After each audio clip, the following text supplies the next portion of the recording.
నమస్కారం. నేను మీ doctor చిన్నమై లంజిరెడ్డిని. Graduates సమస్యల పరిష్కారానికి మీ గొంతుకనే వస్తున్నాను.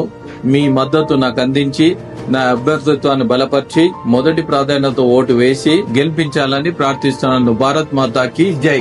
ముఖ్యంగా చూసుకోండి సార్, ఉద్యమ సంబంధించినటువంటి వాడికి అంటే హామీలు నిజంగా మరి ఏం కోరుకున్నారో ఏం జరిగింది.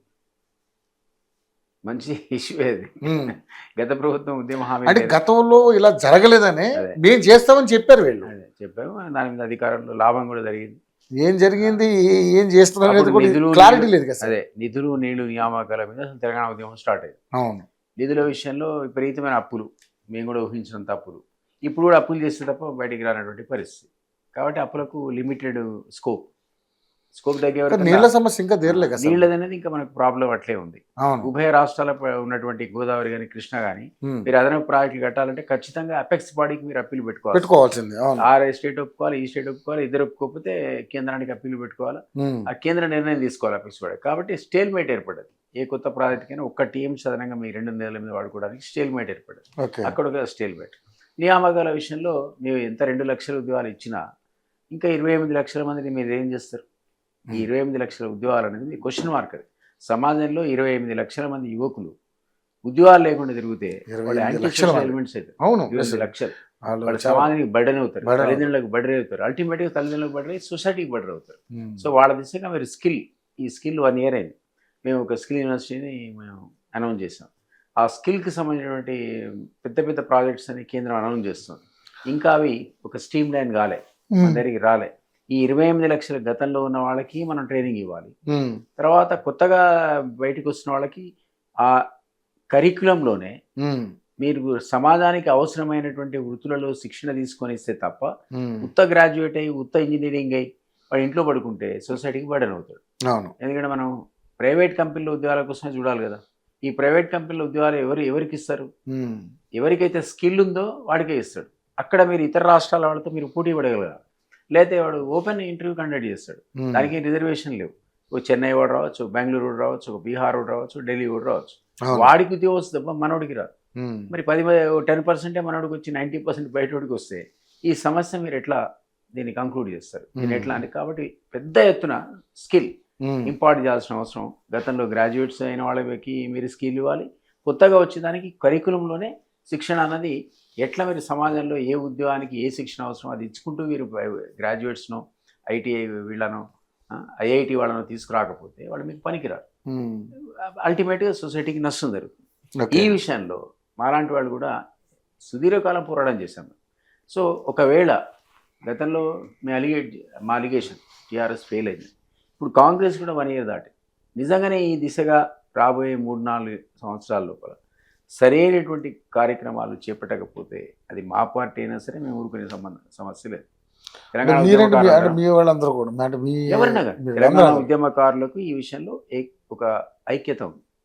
చాలా మంది నాలాంటి వాళ్ళు ఎంతోమంది ఒక విమలక్క కావచ్చు, నేను కావచ్చు, ఎంతోమంది ఉద్యమకారులు చాలా మంది ఉన్నారు. అసలు అట్లాంటి ఉద్యమకారులందరూ కూడా మళ్ళీ ఏకమయ్యేటువంటి పరిస్థితి రాకూడదని నేను కోరుకుంటున్నాను.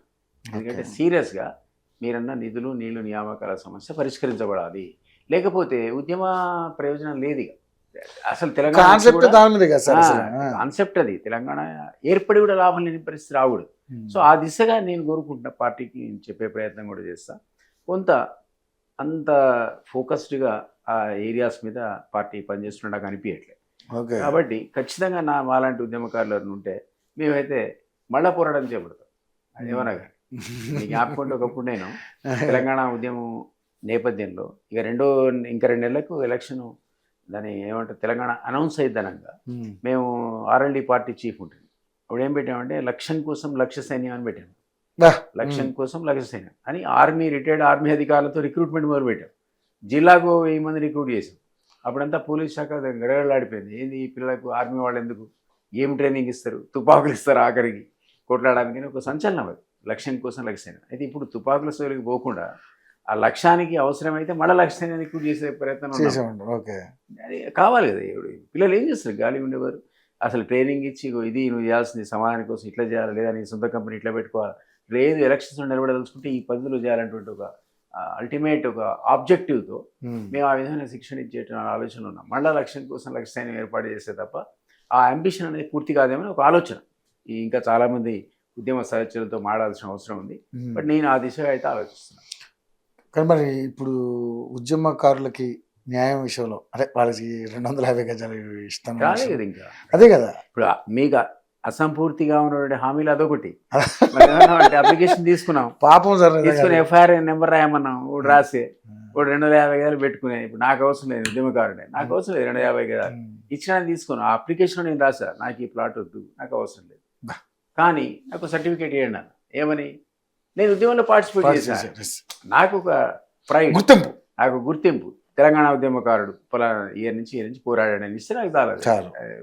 రాబోయే జనరేషన్స్ ఇప్పుడు చూస్తే ఫోటో చూస్తారే మా తాతగారు తెలంగాణ యోధుడు అని అనుకుంటారు. అంతే, నాకేం ఫైనాన్షియల్ బెనిఫిట్ వద్దు, నీ పెన్షన్ వద్దు, కానీ అవసరం ఉన్న అన్నారు.